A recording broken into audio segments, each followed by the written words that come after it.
Everyone, welcome back to another weekly analysis video. तो चलिए शुरू करते हैं। हमारा पहला पेयर है गोल्ड। तो नेक्स्ट वीक गोल्ड हमें या तो इस ब्रेकअप स्ट्रक्चर और इस ब्रेकअप स्ट्रक्चर के एरिया में एक्यूमुलेट होते हुए दिख सकता है आने वाले हफ्तों में, या फिर ये थोड़ा सा रिट्रेस होते हुए इस सपोर्ट के पास आता हुआ दिख सकता है। और अगर ये इस एरिया के ऊपर बैठता है, क्लोजिंग देता है, तो ये हमें 454 का एरिया रिटेस्ट करते हुए या इस ऑर्डर ब्लॉक को लेते हुए दिख सकता है। तो ये है गोल्ड की कहानी। अब आते हैं नेक्स्ट पेयर पे, जो कि है सिल्वर। तो सिल्वर के लिए हम फॉरेस्ट टाइम फ्रेम में आएंगे।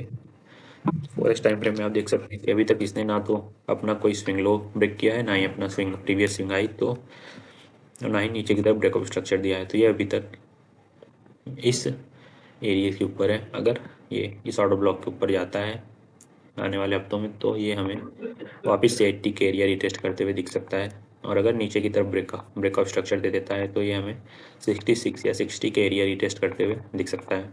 अब आते हैं नेक्स्ट पेयर पे, जो कि है हमारा जीबीपी जेपीवाई।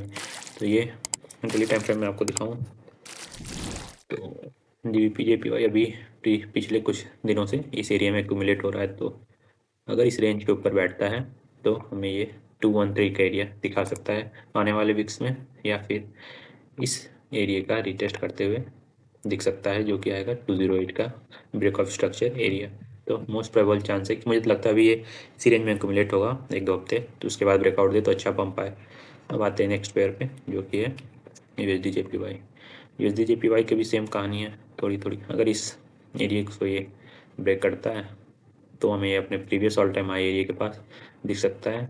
और अगर ऐसा नहीं होता है तो मोस्ट प्रोबेबल चांस है कि ये यहाँ से इस एरिया और इस एरिया के बीच में एक्यूमुलेशन दिखाए। ठीक है, अब आते हैं नेक्स्ट पेयर में, जो कि है CHF JPY। CHF JPY भी एक्यूमुलेशन दिखा रहा है सेम।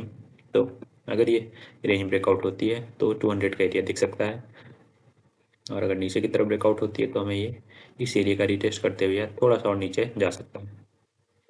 ठीक है, तो मोस्ट प्रोबेबल चांस है कि ये अभी रेंज ही रहे। अगर ब्रेकआउट करते हैं तो सिनेरियो मैंने आप लोगों को बता दिया है कि ऊपर के लेवल्स क्या क्या होंगे।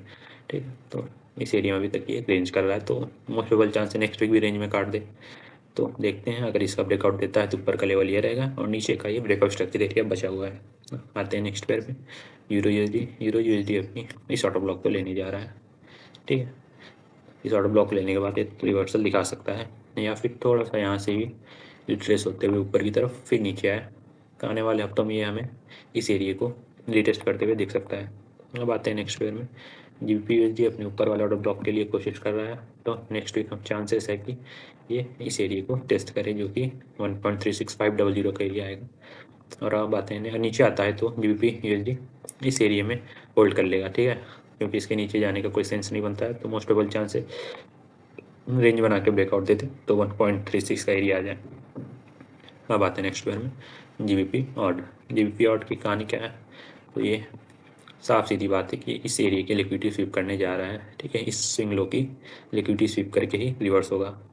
और अगर इस एरिया का ब्रेकआउट कर देता है नेक्स्ट वीक, तो चांसेस ये भी हैं कि ये यहाँ से ब्रेकआउट करे, रीटेस्ट करे, तो फिर इस एरिया के पास वापस दिख सकता है आपको। लेकिन मुझे जो लग रहा है वो कि ये इस प्रीवियस स्विंग लो की सारी लिक्विडिटी स्वीप करने के बाद ही रिवर्सल दिखाएगा।